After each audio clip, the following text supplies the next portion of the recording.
So welcome to the second Merry Musing.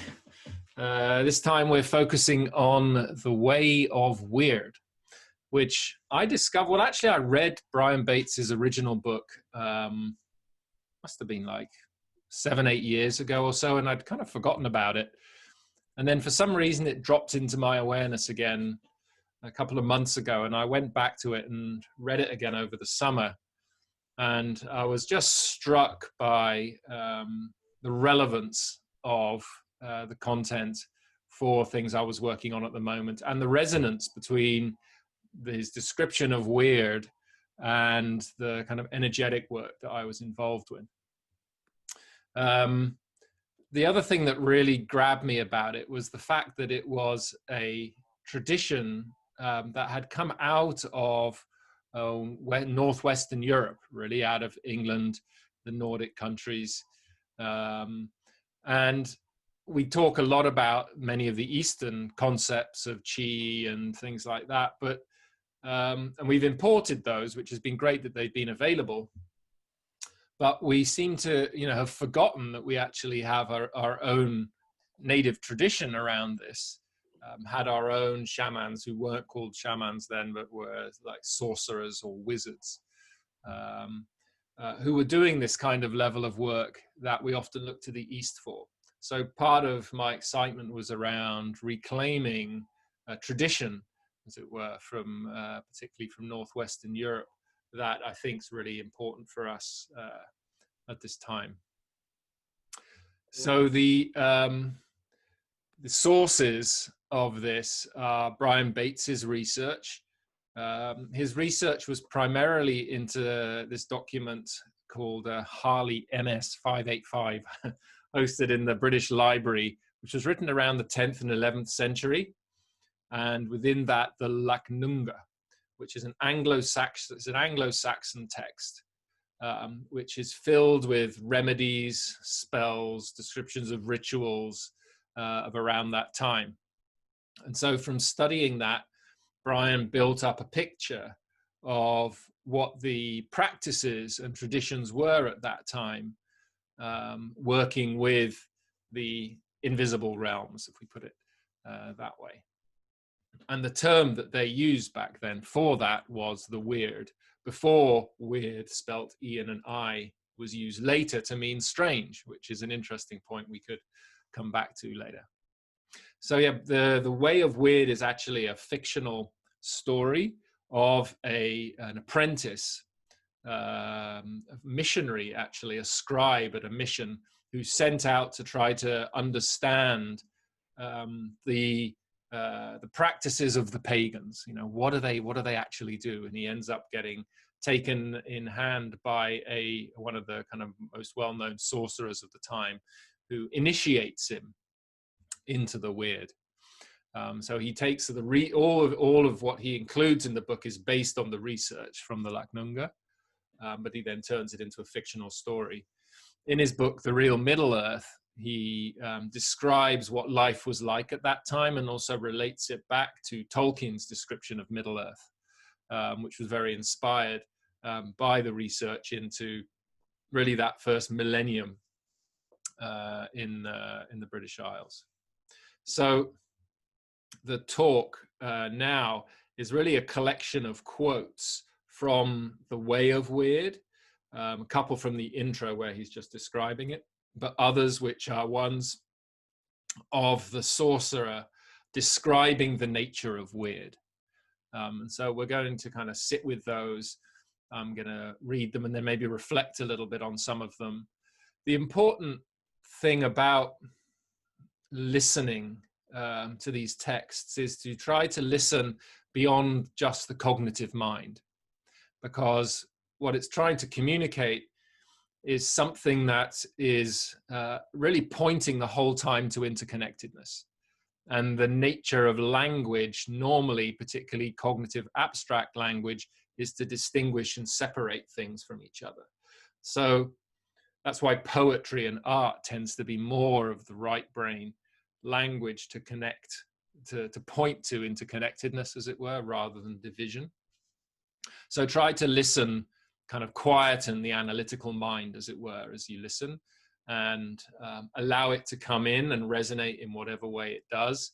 And we can kind of go into a bit of reflection around it at the end once we're finished. So this is from his introduction. So this is Brian Bates talking at the moment. And he says, the Anglo-Saxon sorcerer dealt directly with life force, a vital energy which permeated everything, but which in humans was generated in the head, flowed down the spinal column, and from there throughout the body. This system of energy, which has intriguing similarities to Eastern concepts of prana and chi, encapsulated physical, psychological, and spiritual domains within a single unified system. So here we have a concept that for anybody who's involved in personal development or into spirituality in any way should be really familiar to us, but for some reason has been buried in the history of Western civilization, probably around the time that we went through this transition from the pre-cognitive into the cognitive, the time that we burned the witches and basically demonized anything that was to do with the earth, the feminine, the intuitive, and the body. And yet here it is, right? It's called Wyrd, came out of our Northwest European context. This is a direct, from now on, they're basically direct quotes from the character in the book, the sorcerer. And I start with this one where he says, you may start at any point on the web and find that you are at the center. And the reason I kind of chose this one to start in a way is it's a kind of excuse for not quite knowing how to structure the presentation.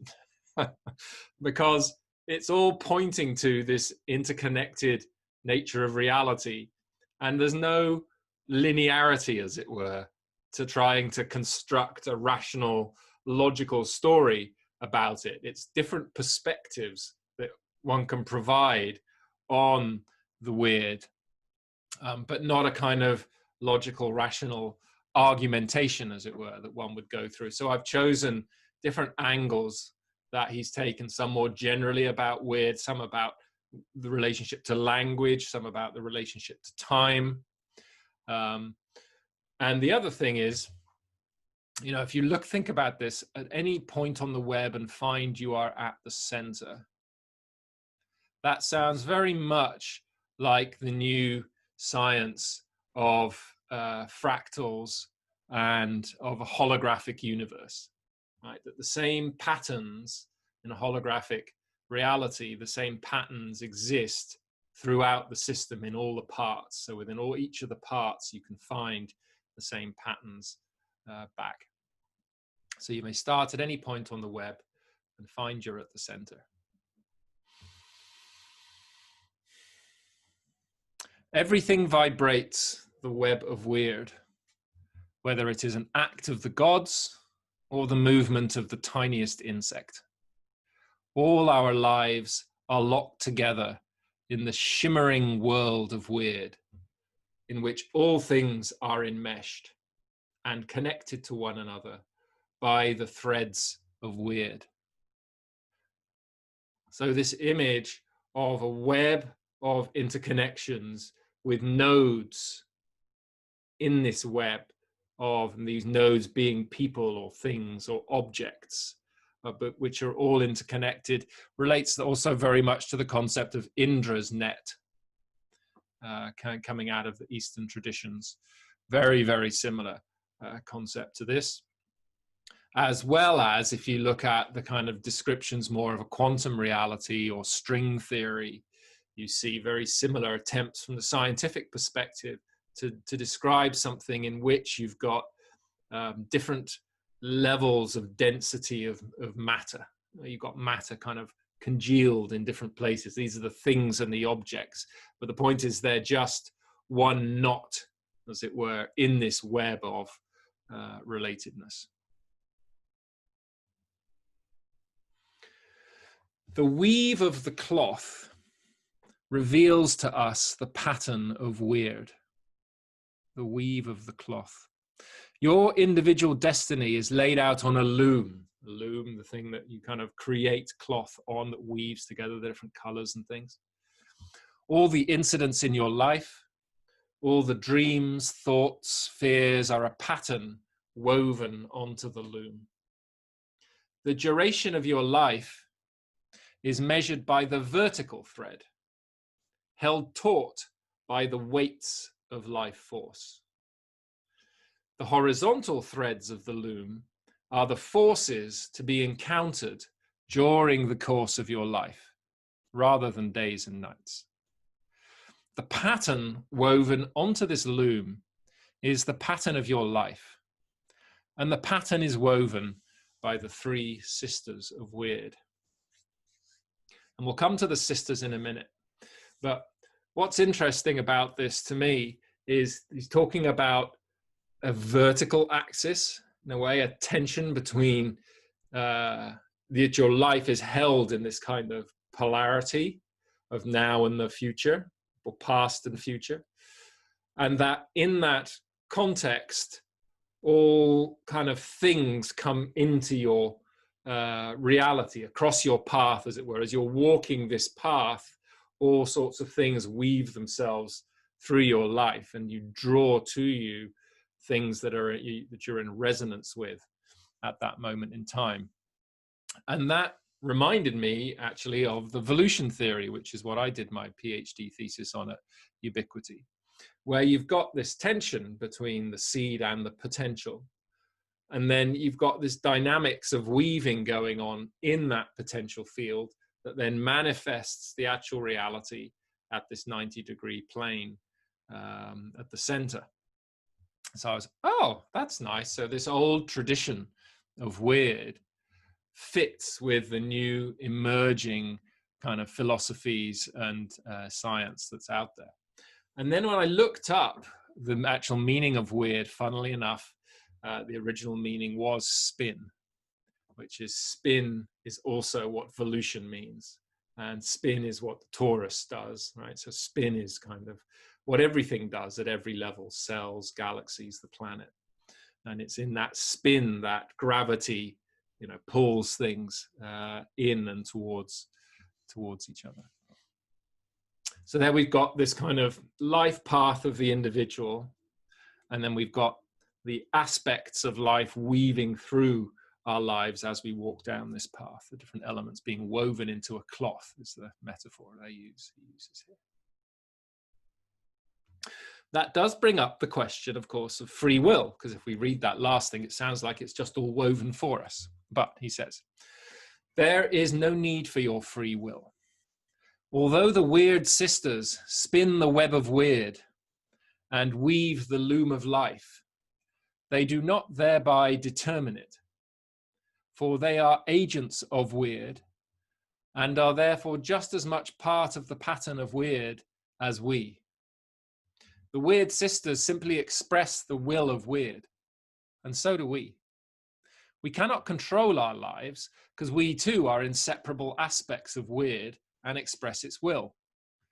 But this is not the same as saying that our life is determined. Rather, it is saying we live like an ocean voyager, trimming our sails to the winds and tides of Wyrd as we skim across the waters of life. And cresting the waves of Wyrd is something that happens at every instant. The pattern of life is not woven ahead of time, like cloth to be worn later as a tunic. Rather, life is woven at the very instant you live it. There's so much in that. I just want to try and these image of photos are getting in the way again. So just one sec here. Images, here we go. So let's sit with this one for a minute, because there's so much in here in terms of kind of philosophies and things. So this question of predetermination and free will. What he's saying, they don't determine your life. They can't, because they're also part of Wyrd, and much as part of the pattern as we are. So it's not that they are weaving it for us, but in a way it's being woven through them. So they're expressing the will of Wyrd as we do. And we can't control our lives because we're inseparable aspects of Wyrd and express its will. So there is all of this reality going on around us, and we can't control everything about it. So there's a level of surrender needed to be paying attention to how life is wanting to express itself through us. But that doesn't mean it's determined for us. It's like in every moment we are making choices. So life is woven. So the weaving happens when we make the choices at every moment. That is where our kind of vertical path interfaces with the rest of life as it comes to us. And it's at that moment of intersection that the cloth is woven, that the pattern is made, as it were. And I love this image of the ocean voyager. So Wyrd is going on with its winds and its tides, and we're paying attention to it and working out, okay, which are we going to go into the wind? Are we going to get blown off by the wind? How are we going to trim our sails to this reality? So we have an influence and choices at every moment of how to relate to the experiences that we're having around us. So a very kind of, subtle insight into the nature of our free will, how that relates to the collective, how the individual relates to the collective, how those interface. That's beautiful. A couple other things on this theme. It's not a question of one thing causing the other. Rather, they arise together, held up by the web of Wyrd. Nothing may happen without Wyrd, for it is present in everything. But Wyrd does not make things happen. Wyrd is created at every instant. And so Wyrd is that happening. So if you try to grok this rationally, it kind of will short circuit the rational mind, because it's pointing to non-duality, essentially. It's pointing to a co-arising. So with Ken Wilber's work of his 4 quadrants, where you've got the interior of the individual and collective, the exterior of the individual and collective, me, my mindset, my behavior, our culture, our systems and structures. He says they co-arise. So not that one thing causes the other, but it's all co-arising at the same moment. So this is also the concept of Wyrd. It not making things happen, but it being created in the moment.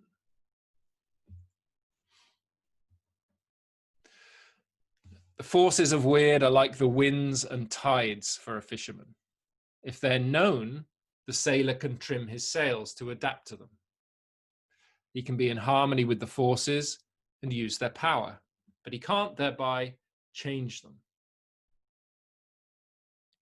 So we can, when we're, for example, if we're working more with information and energy, you can get a sense of the probabilities, and this is where it connects to things like quantum again, which talks about the quantum level. It's all about probabilities. There's not cause and effect.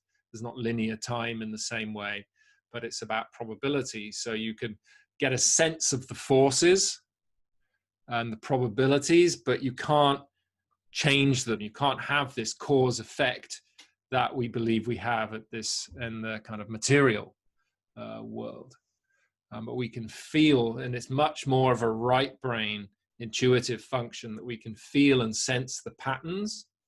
And in the book, like, it's stories of seeing patterns in nature that in a way reflect back to us patterns of the Wyrd that are going on around us. And then we can choose how we respond to those patterns, how we trim our sails or not.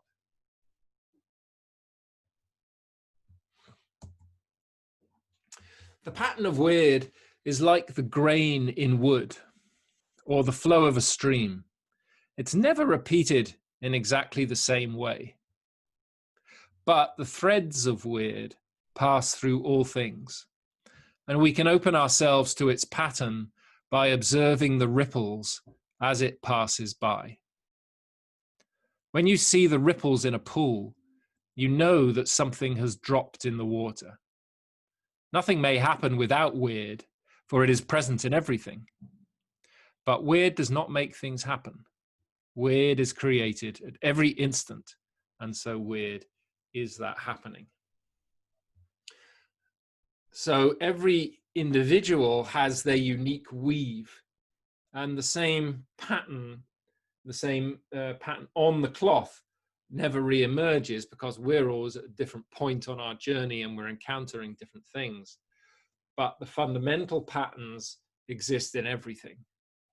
So you can, by noticing the ripples in the pool, as it were, or seeing the pattern in the field, or a certain pattern show up in nature, you know something is going on. And so the right brain intuitive knowing can make connections between things that show up around and insights about the patterns in other places, because it's working from a place of interconnectedness rather from a place of separation and distinction and logical linearity.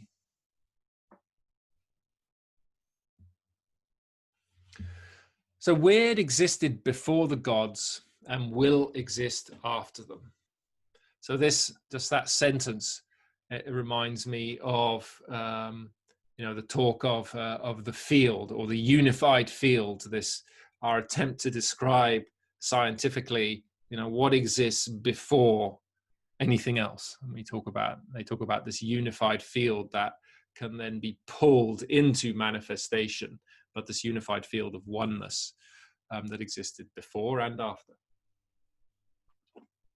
So it's got this kind of permanence to it, as it were, and yet there's another kind of polarity, and yet Wyrd lasts only for an instant, because it is the constant creation of the forces. Wyrd is itself constant change, like the seasons. Yet, because it's created at every instant, it's unchanging, like the still center of a whirlpool. All we can see are the ripples dancing on top of the water. So another statement that kind of wrenches your rational mind apart as you go, what? It's change and it's unchanging? It's permanent and it only lasts for an instant? I mean, how does that work? And it reminds me also of in New Science, they talk about the protons, basically the way life works. These protons just pop up and then they disappear. The life in every moment is continually emerging and disappearing, like in micro fractions of a second. And the protons, which are held, as it were, create the pattern of what becomes manifest. But the whole thing is completely in the moment, reinventing itself again and again and again and again. And we have this perspective on life of it being linear. But pre the rational emergence of the rational mind, we didn't experience time as linear. We experienced it as cyclical and very much in the present. So like and there's this image of a whirlpool is again close to the image of the torus, where when you're right at the center, it's still. And yet at the exteriors, it's so fast, it's like the spinning of a wheel that looks like it's still. So you're dealing with this kind of, the more present you get to the detail of what's happening right now, like, and there's so much going on the one hand, it also becomes more still. So it's this kind of capturing this experience of, on the one hand, stillness, and on the other hand, every moment being different, which is actually no contradiction, if you can hold it. So onto this idea of polarity, because very interesting in relationship again to Volusion, is that polarity is at the core of Wyrd and the way Wyrd describes manifestation. And in this tradition, there were two main, like yin and yang, there were two main poles to start with: fire and frost. By themselves, neither fire nor frost accomplish anything. But together, they create the world.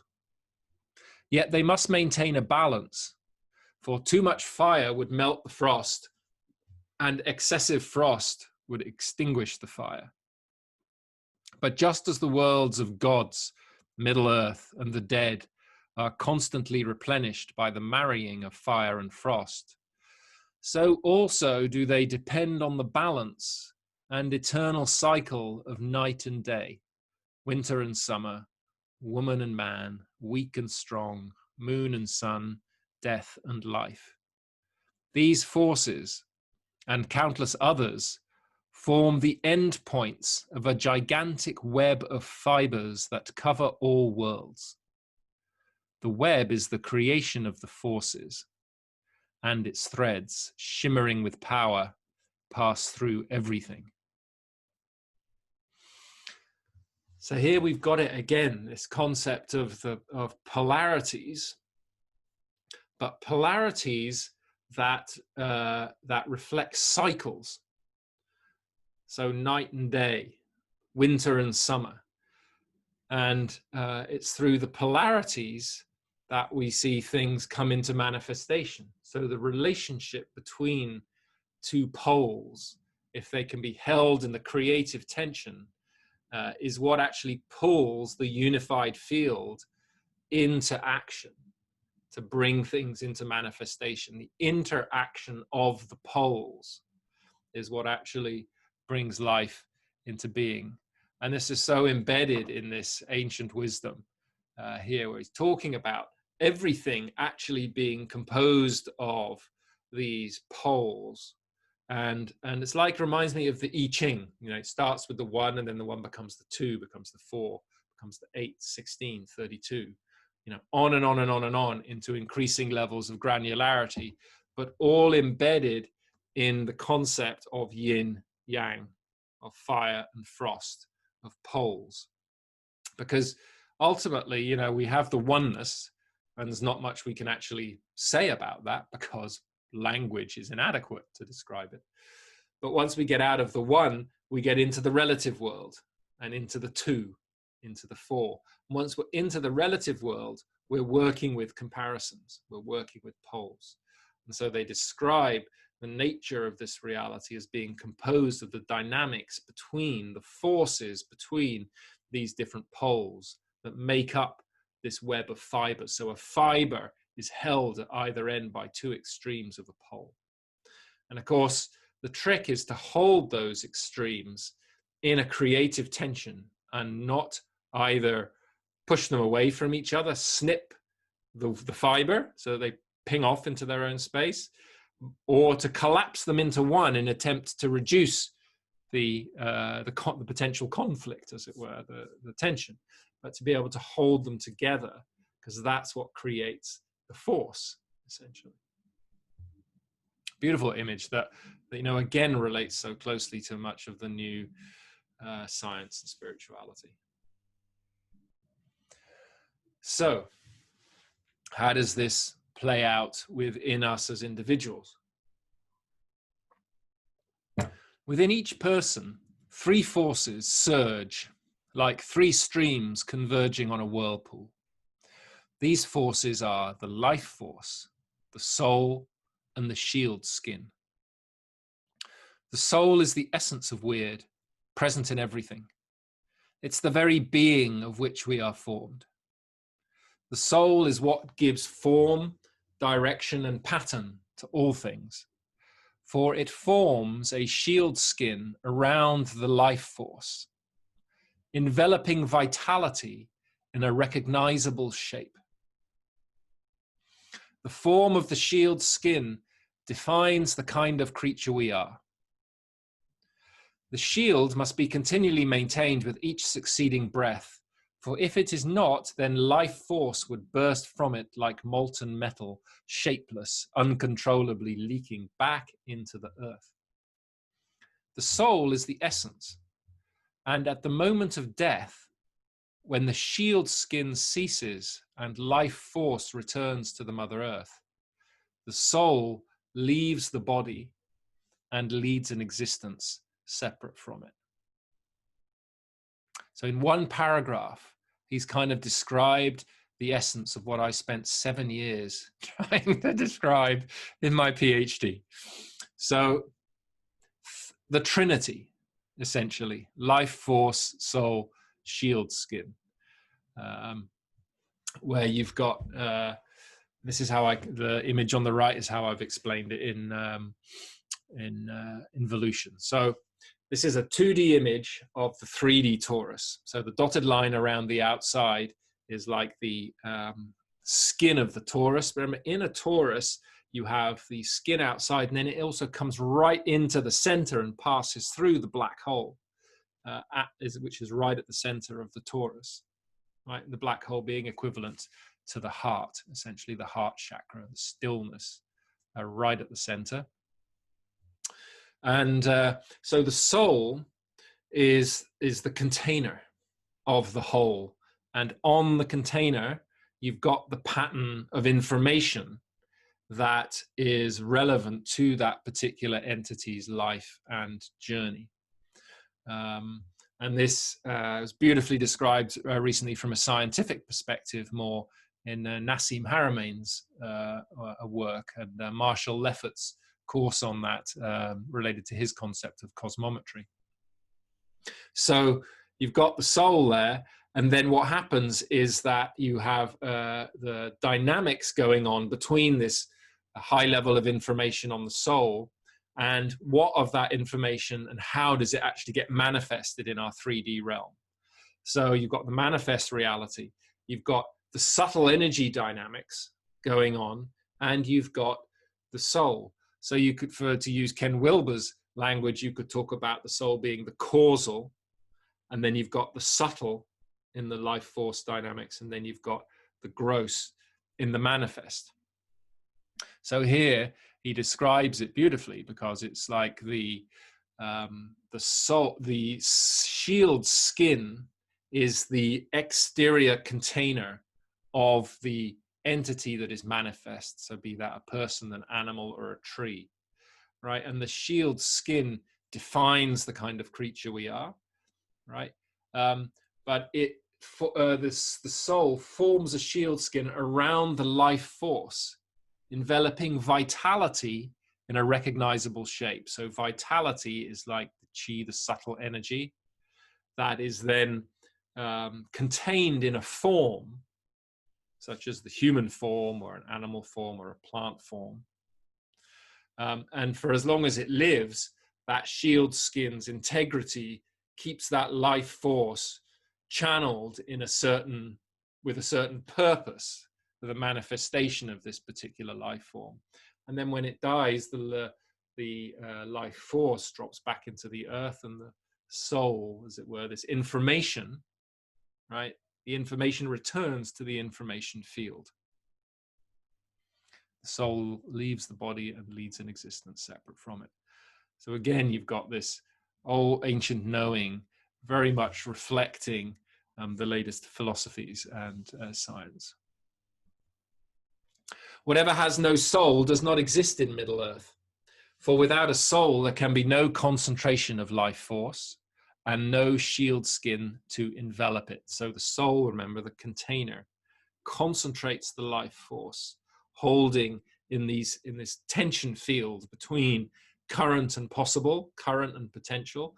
In that moves the life force is held in this polarity, and then within that, the shield skin is created to be able to manifest something in our 3D realm. So that's why everything you can see in Middle Earth has soul. It's apparent that the soul is present in everything, of course, everything observable in Middle Earth.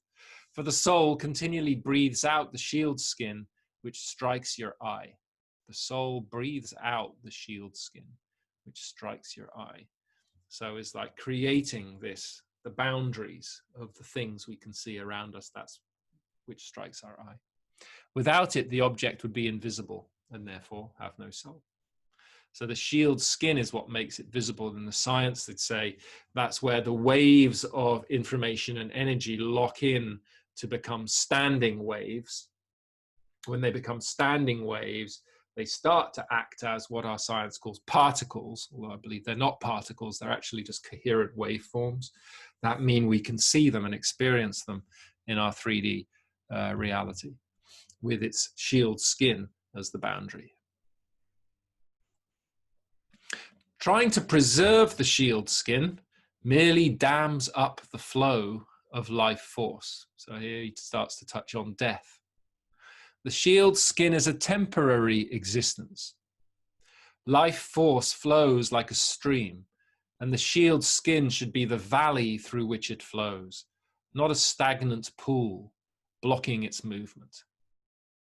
So a big perspective here on life and death, recognition that the material manifestation of a soul and its life force as a particular identity or entity is a temporary existence, and trying to force it to stay alive when that life force is actually just wanting to move on, you know, is a blocking of the flow of life force.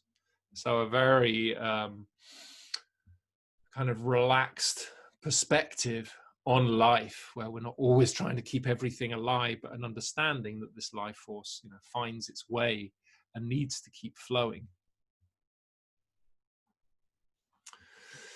Rocks breathe, but each breath lasts longer than life and death for a man. Hills and mountains breathe, but each breath lasts 1,000 human lifetimes. I thought this was great.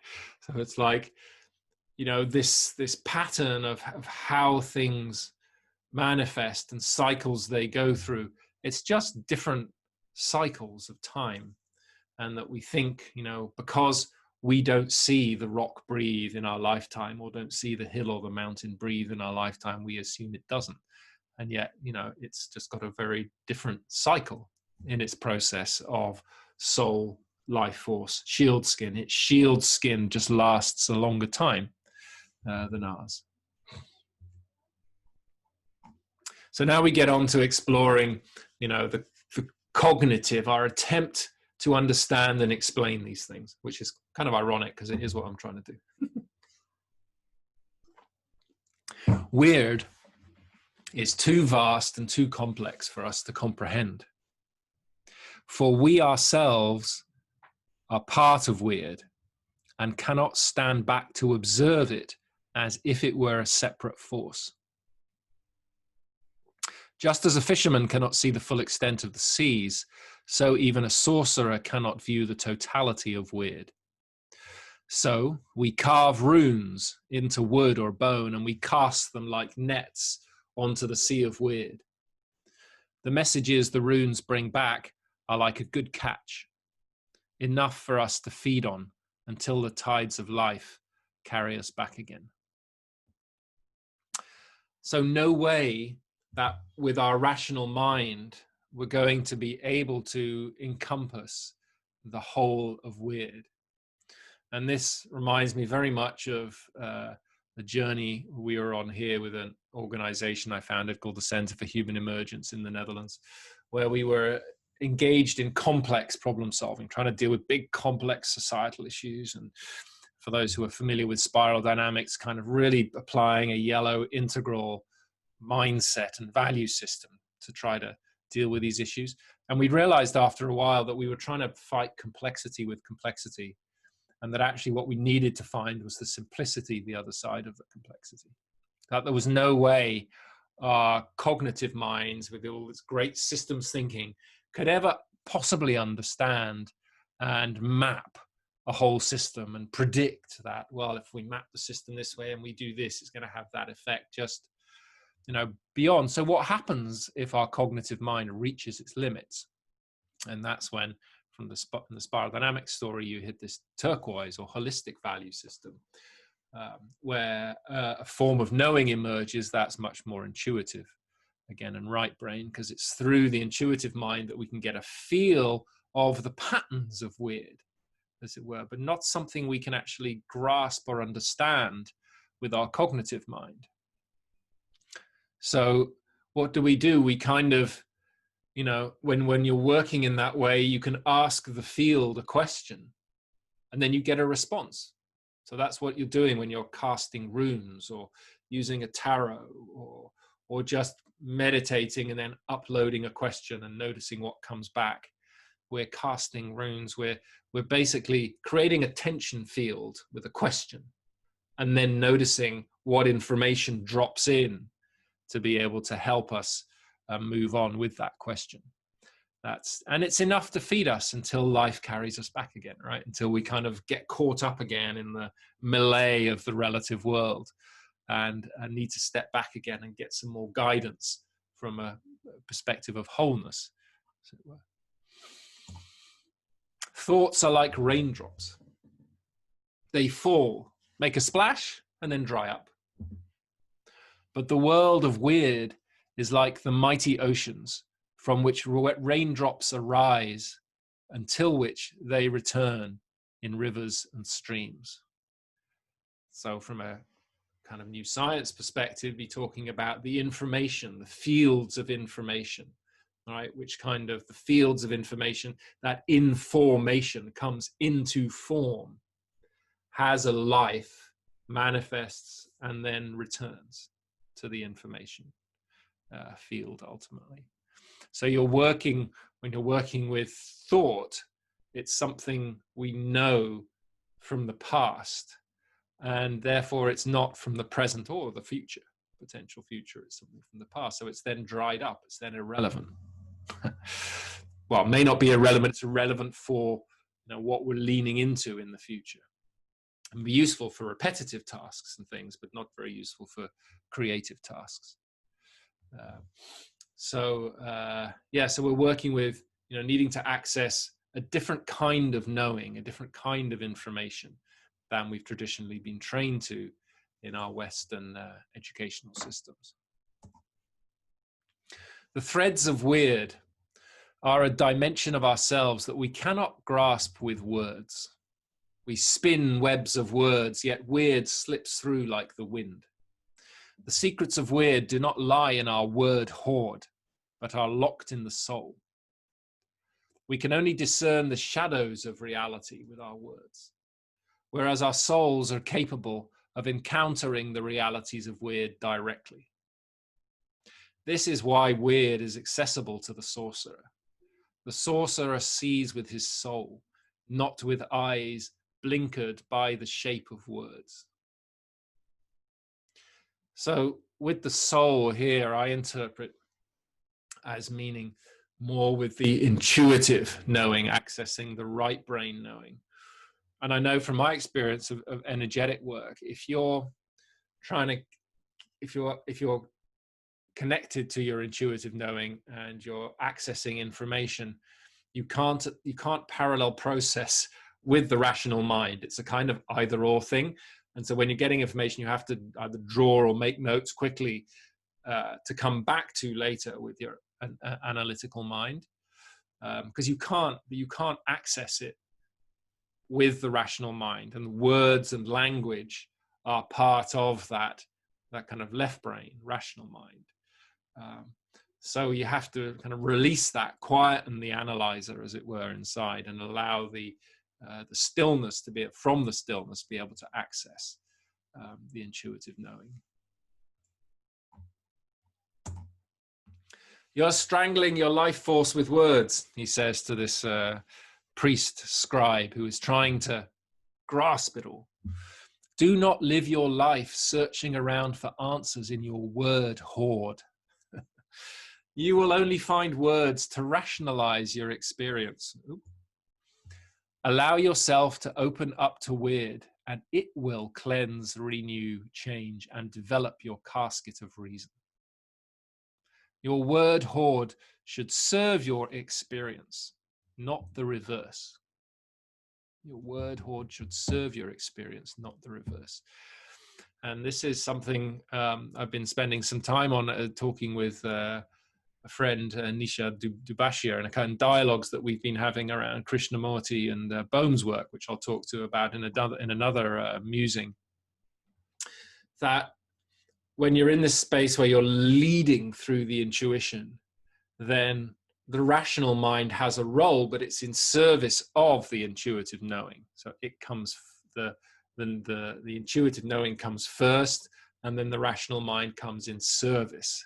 Like here with words, your word hoard should serve the experience, not the reverse. So don't lead with the rational and the words, because you will never be able to access the weird through that rational word-based mind. So that means letting go of all of that. Everything we've been educated to believe is so important. Our words, our rational thinking and knowing, we have to be able to let go of to be able to access the information fields, the patterns that are flowing through the web of Wyrd. Words can be potent magic indeed, like in spellcasting, for example, but they can also enslave us.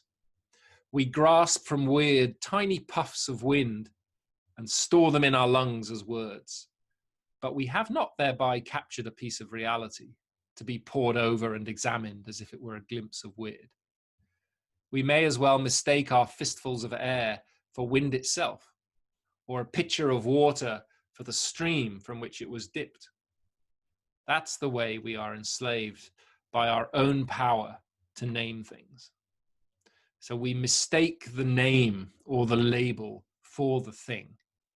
We mistake the map for the reality. And useful though they are at one level, if we make them primary, if we make the map primary, the words primary, then we lose contact with the actual reality. And then on time, it's a mistake to assume that events far apart in time are thereby separate. All things are connected as in the finest web of a spider. The slightest movement on any thread can be discerned from all points in the web.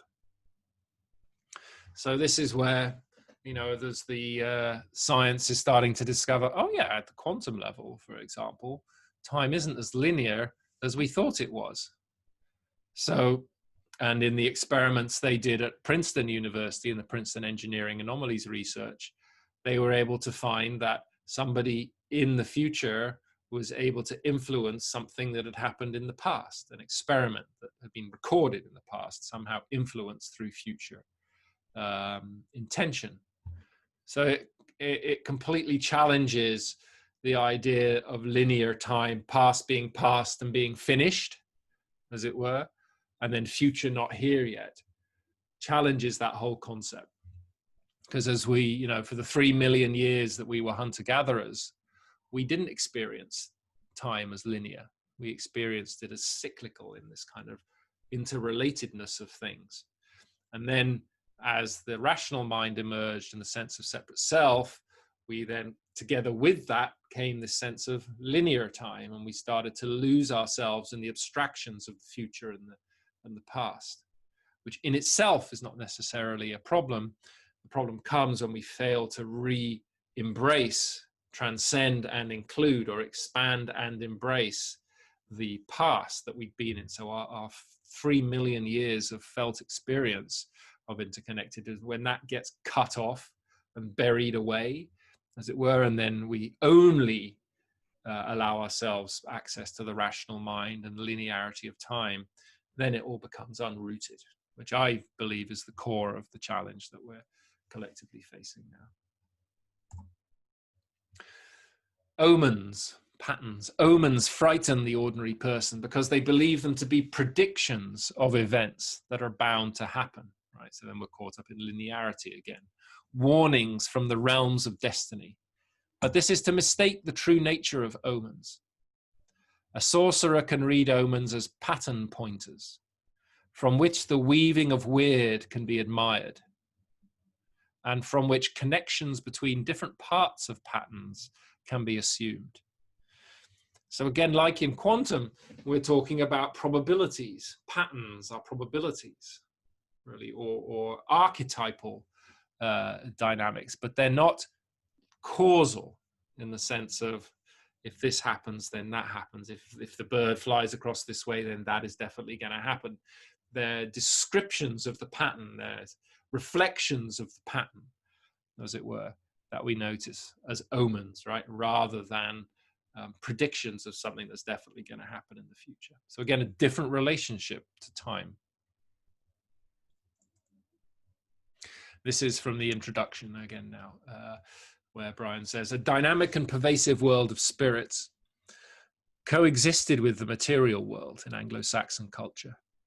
The spirits' manifestations of forces pertaining to Wyrd were invisible to most humans, although they played a prominent and superstitious role in the everyday lives of Anglo-Saxons.